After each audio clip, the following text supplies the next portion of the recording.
Les parties à la Convention cadre sur les changements climatiques des États membres de la Commission des forêts d'Afrique centrale, COMIFAC en sigle, se réunissent à Bujumbura dans un atelier sous-régional de décryptage des résultats de la COP27.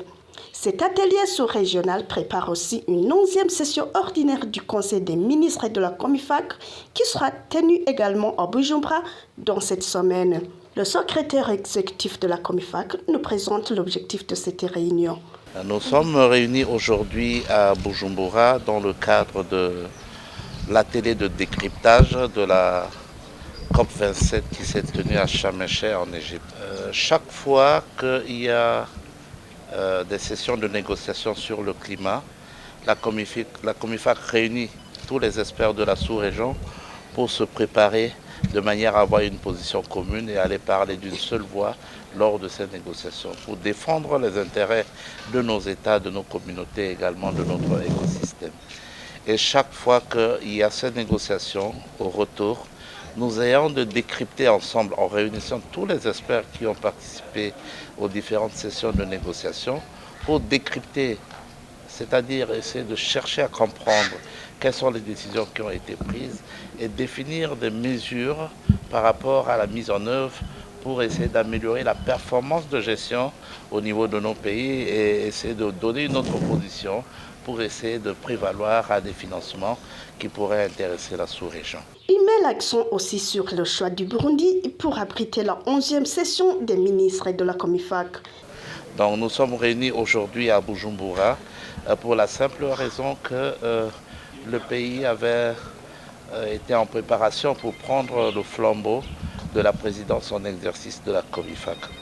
La présidence en exercice, elle est rotative. Aujourd'hui, elle est assurée par la République du Cameroun depuis 2019.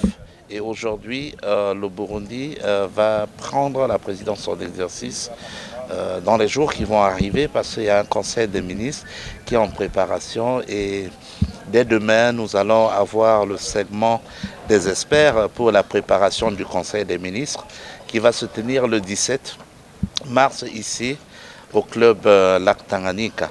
Donc la réunion d'aujourd'hui, c'est en quelque sorte une première partie des éléments qu'on doit consolider pour fournir aux experts qui vont démarrer leur réunion demain, de manière à intégrer le décryptage, quels sont les éléments attendus, qu'est-ce que les pays doivent faire par rapport à ces éléments attendus pour que nous nous préparions également pour la prochaine COP qui va avoir lieu à Dubaï, la COP 28 qui va avoir lieu à Dubaï au mois d'octobre-novembre.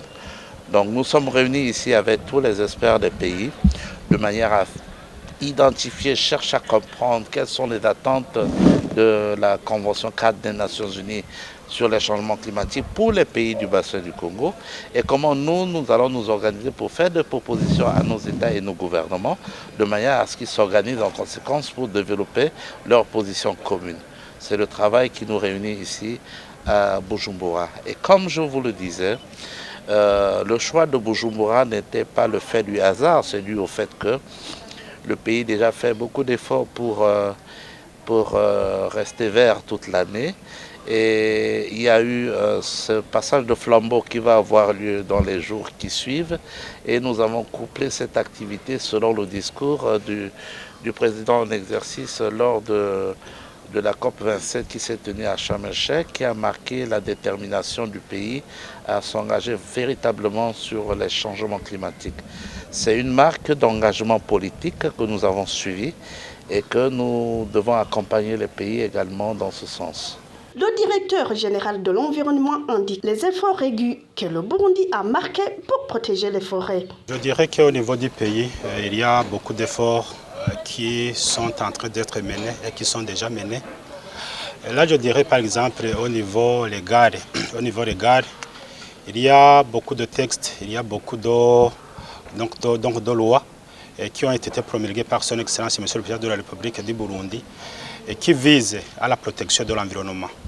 Là, je dirais le Code de l'environnement qui est un texte et qui donne les orientations, les obligations pour tout un citoyen pour protéger l'environnement. Encore, comme vous l'avez vu, il y a aussi Et il y a aussi d'autres textes. Je dirais par exemple ici, il y a le programme Ewundurambaye, qui est un programme de reboisement national et d'envergure nationale qui consiste à habiller donc, le pays.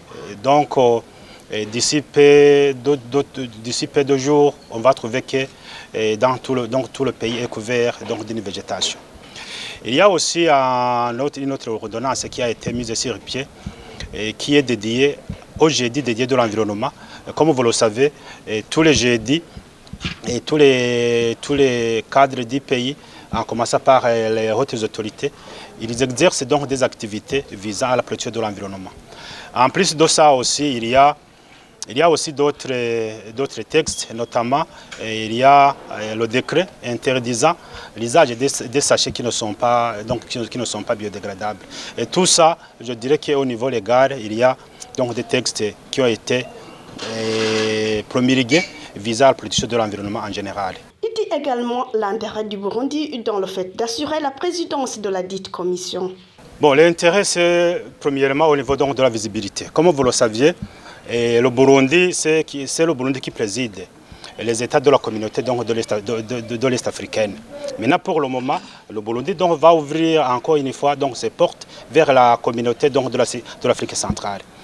Et c'est un pas important, car dans toutes les réunions internationales, dans toutes les décisions qui vont être prises, le Burundi donc, va siéger donc, dans toutes ces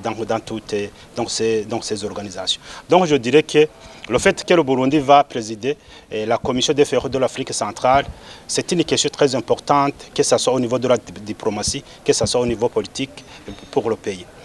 Autre chose, c'est que, comme vous le voyez, cette réunion donc, va se tenir ici à Bujumbura. Aussi, ceux qui viendront de l'extérieur, ils vont d'abord contempler donc, notre pays. Et parmi les invités, il y a des partenaires techniques et financiers. Seulement et certainement que tous les projets, il y aura donc beaucoup de projets de développement, que ce soit en rapport avec la protection de l'environnement, en rapport avec la protection des forêts, et qui vont naître de la présidence de la COMIFAC donc ici au Burundi. Je dirais que l'importance est capitale, que ce soit au niveau du point de vue diplomatique, que du point de vue technique, car il y aura beaucoup de projets qui vont naître, surtout que ce sera le ministre de l'Environnement, de l'Activité de l'Élevage qui va assurer donc, la présidence. Donc vous comprendrez que les projets d'envergure nationale ou bien les projets d'envergure régionale, la plupart vont être focalisés vers notre pays.